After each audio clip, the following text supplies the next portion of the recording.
हम क्या बेनिफिट उठा सकते हैं मल्टी डिसिप्लिनरी अप्रोच में रहकर?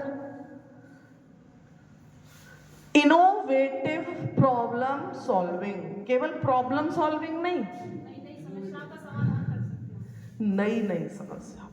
आज की करंट सिनेरियो में मैं कहूं तो आपकी करौली की कोई समस्या है ऐसी? सब करौली में ही रहते हो ना? लोकल करौली के कितने लोग हैं? एक, दो, कोई हाथ ही नहीं उठा रहा था। हाँ, पिछड़ा इलाका है यहाँ पे, तो सबसे बड़ी प्रॉब्लम यही है कि तो यहाँ बीना मेमोरियल तो बैठा है यहाँ नहीं यहाँ की समस्या के लिए सॉल्व करने को। नहीं, बीना मेमोरियल के अलावा और कम क्षेत्र में जो ऐसे उसमें जो है बीना मेमोरियल तो है ही, हाँ। लेकिन ये जो पिछड़ा इलाका है, डांग क्षेत्र में आता है, हाँ। यहाँ जो उसके नए स्रोत है वो उनकी कमी है उनकी। तो अब ये समस्या को कैसे सॉल्व किया जाए, जरा सा बताइए मुझे। अब आपने एक समस्या खड़ी की करौली की, तो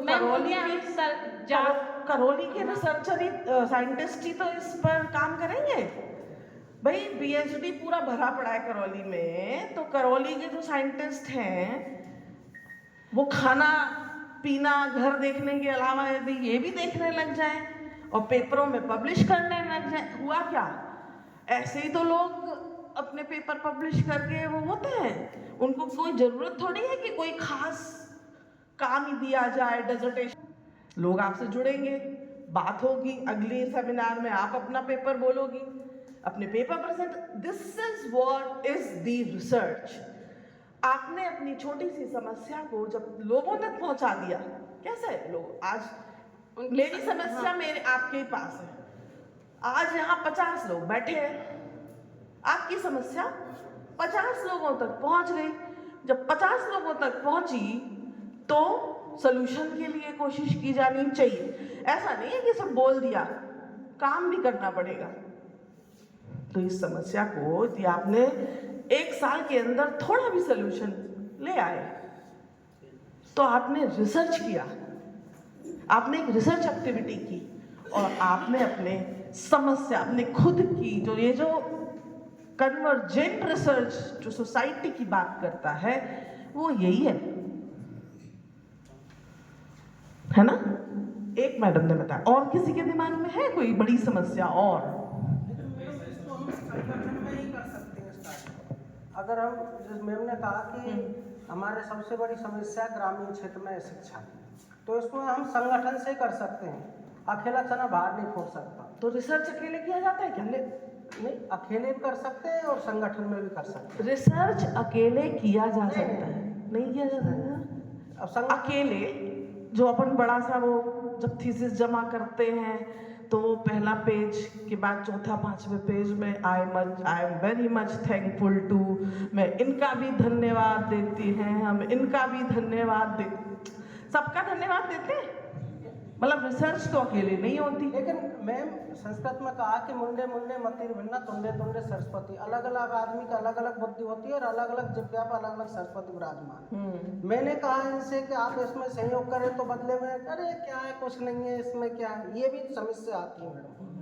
फॉर्मेलिटी ज़्यादा है।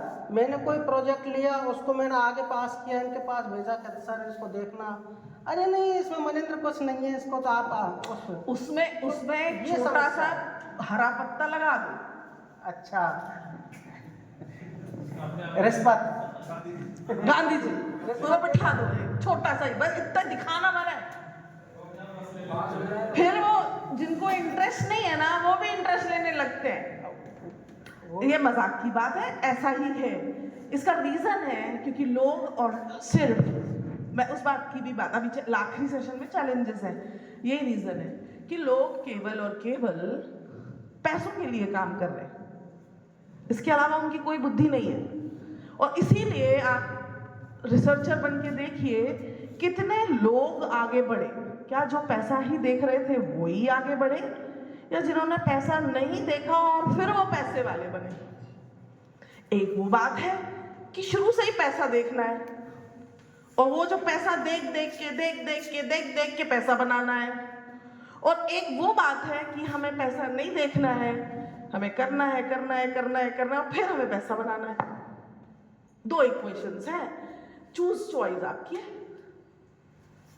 चॉइस आपकी है कि आपको कहाँ अपने आप को देखना है।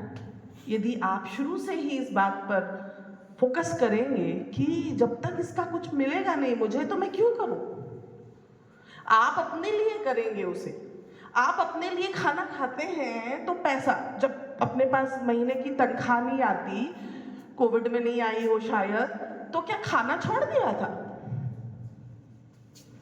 नहीं छोड़ा था ना, सब कुछ मैंने किया। हमको पैसा नहीं मिल रहा किसी चीज का तो हम काम नहीं करेंगे। तो पहले ये समझो कि काम किसके लिए करना है, काम किसके लिए करना है, काम हमारे लिए करना। आज सर ने मेरे लिए ये इतनी सारी बातें बोली, 50 ये हुआ वो, ये किसके लिए बोला जा रहा है? मेरी संस्था के लिए तो अभी एक भी बार नहीं बोला गया ना, Gyan Vihar university. And I am very much thankful to the Gyan Vihar university that they have given us the opportunity to rise up. They are not paying anything for extra for us for doing this. They are giving only the platforms. वो हमें एक platform produce करते हैं और हम उसको explore करते हैं। आपको भी प्लेटफॉर्म मिला हुआ है, बढ़ के देखो, बढ़ के देखने से आगे चेंज होगा। लेकिन शुरुआत करनी पड़ती है किसी भी चीज की, राइट?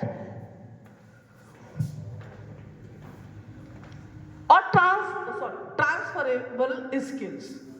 ट्रांसफरेबल स्किल्स का मतलब होता है कि multi disciplinary learning develops adaptable skills that can be applied across